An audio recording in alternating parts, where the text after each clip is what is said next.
Welcome back to the third and final key concept in Topic 3, the history of education. In this video, you'll hear Sir Ken Robinson talk about what he calls the changing paradigms of education. In the presentation, Sir Ken presents some examples of what Kemmis and Edward Groves have previously identified as non-educational and anti-educational practices. As you watch the video, look out for these, make a list, and take it to your tute group for discussion. As we progress through the unit, you will have noticed that we are sharpening our gaze on educational practices.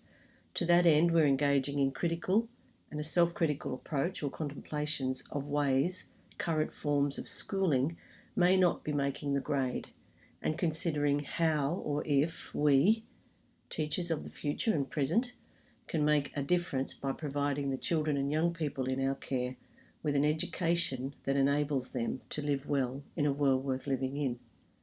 Let's hear what Sir Ken has to say about that aspiration.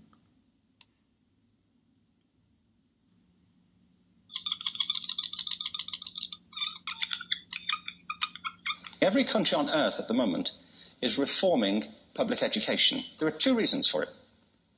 The first of them is economic. People are trying to work out, how do we educate our children to take their place in the economies of the 21st century? How do we do that, given that we can't anticipate what the economy will look like at the end of next week, as the recent turmoil is demonstrating? How do we do that? The second, though, is cultural.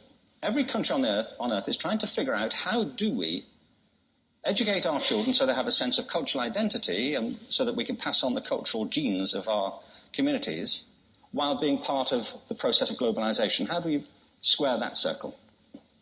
The problem is they're trying to meet the future by doing what they did in the past.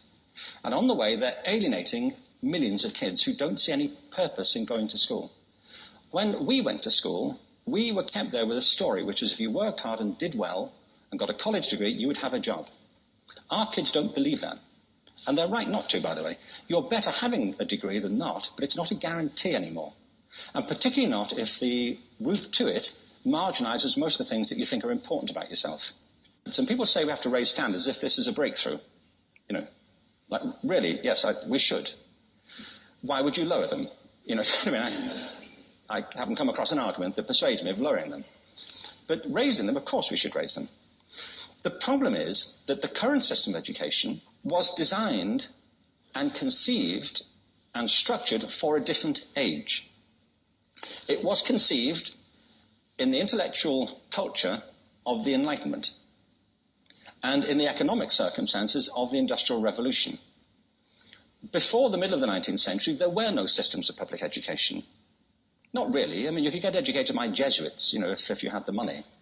But public education, paid for from taxation, compulsory to everybody and free at the point of delivery, that was a revolutionary idea. And many people objected to it. They said it's not possible for many street kids, working class children, to benefit from public education. They're incapable of learning to read and write, and why are we spending time on this? So there's also built into it a whole series of assumptions about social structure and capacity. It was driven by an economic imperative of the time, but running right through it was an intellectual model of the mind, which was essentially the Enlightenment view of intelligence. That real intelligence consists in the capacity for a certain type of deductive reasoning and a knowledge of the classics originally, what we come to think of as academic ability. And this is deep in the gene pool of public education, that there are really two types of people, academic and non-academic, smart people and non-smart people. And the consequence of that is that many brilliant people think they're not, because they've been judged against this particular view of the mind. So we have twin pillars, economic and intellectual. And my view is that this model has caused chaos in many people's lives. It's been great for some. There have been people who've benefited wonderfully from it. But most people have not. Instead, they suffer this. This is the modern epidemic, and it's as misplaced and it's as fictitious. This is the plague of ADHD.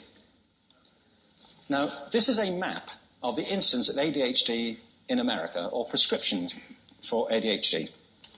Don't mistake me here. I don't mean to say there is no such thing as attention deficit disorder. I'm not qualified to say if there is such a thing. I know that a great majority of psychologists and paediatricians think there is such a thing. But it's still a matter of debate. What I do know for a fact is it's not an epidemic. These kids are being medicated as routinely as we had our tonsils taken out. And on the same whimsical basis, and for the same reason, medical fashion. Our children are living in the most intensely stimulating period in the history of the earth.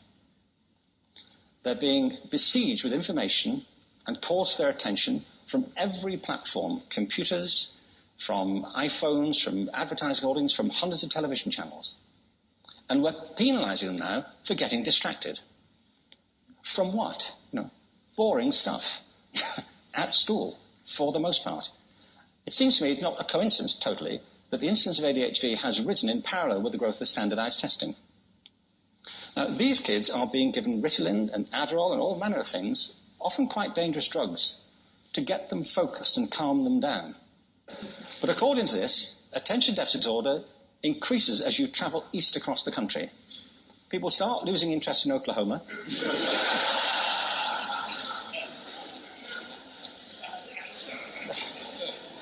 They can hardly think straight in Arkansas.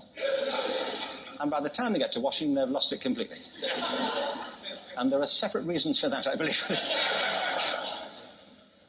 It's a fictitious epidemic. If you think of it, the arts, and I don't say this exclusively of the arts, I think it's also true of science and of maths, but I say about the arts particularly because they are the victims of this mentality currently, particularly. The arts especially address the idea of aesthetic experience. An aesthetic experience is one in which your senses are operating at their peak, when you're present in the current moment, when you're resonating with the excitement of this thing that you're experiencing, when you are fully alive. An anesthetic is when you shut your senses off and deaden yourself to what's happening. And a lot of these drugs are that. We're getting our children through education by anaesthetizing them. And I think we should be doing the exact opposite. We shouldn't be putting them asleep. We should be waking them up to what they have inside of themselves. But the model we have is this. I believe we have a system of education that is modelled on the interests of industrialism and in the image of it. I'll give you a couple of examples. Schools are still pretty much organised on factory lines, ringing bells, separate facilities, specialised into separate subjects. We still educate children by batches. We put them through the system by age group. Why do we do that? Why is there this assumption that the most important thing kids have in common is how old they are? It's like the most important thing about them is their date of manufacture. You know what I mean? Well, I know kids who are much better than other kids at the same age in different disciplines, or at different times of the day, or better in smaller groups than in large groups, or sometimes they want to be on their own. If you're interested in the model of learning, you don't start from this production line mentality. It's essentially about conformity, and increasingly it's about that as you look at the growth of standardised testing and standardised curricula. And it's about standardisation. I believe we've got to go in the exact opposite direction.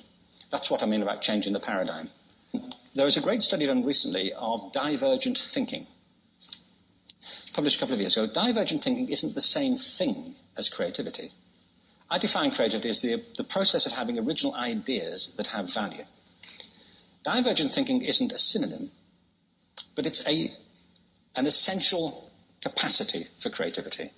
It's the ability to see lots of possible answers to a question, lots of possible ways of interpreting a question, to think what Edward de Bono would probably call laterally, to think not just in linear or convergent ways, to see multiple answers, not one. So, there are tests for this. One kind of cod example would be people might be asked to say, how many uses can you think of for a paperclip? One of those routine questions. Most people might come up with 10 or 15. People who are good at this might come up with 200. And they do that by saying, well, could the paperclip be 200 foot tall and be made out of foam rubber? Does it have to be a paperclip as we know it, Jim? Now, there are tests for this, and they gave them to 1,500 people. This is in a book called Breakpoint and Beyond. And on the protocol of the test, if you scored above a certain level, you'd be considered to be a genius at divergent thinking. Okay?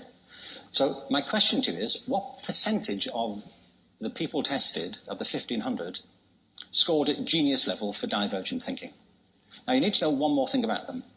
These were kindergarten children. So what do you think? What percentage at genius level? 80. 80, okay. 98%. Now, the thing about this was it was a longitudinal study. So they retested the same children 5 years later, ages of 8 to 10. What do you think? 50? They retested them again 5 years later, ages 13 to 15. You can see a trend here, can't you?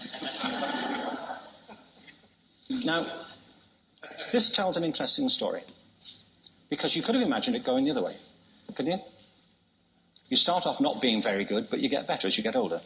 But this shows two things. One is we all have this capacity, and two, it mostly deteriorates. Now, a lot of things have happened to these kids as they've grown up. A lot. But one of the most important things that happened to them, I'm convinced, is that by now they've become educated. You know, they've spent 10 years at school being told there's one answer, it's at the back. And don't look. And don't copy, because that's cheating. I mean, outside schools, that's called collaboration, you know, but inside schools. Now, this isn't because teachers want it this way, it's just because it happens that way. It's because it's in the gene pool of education. We have to think differently about human capacity. We have to get over this old conception of academic, non-academic, abstract, theoretical, vocational, and see it for what it is, a myth. Secondly, we have to recognise that most great learning happens in groups, that collaboration is the stuff of growth. If we atomise people and separate them and judge them separately, we form a kind of disjunction between them and their natural learning environment. And thirdly, it's crucially about the culture of our institutions, the habits of the institution and the habitats that they occupy.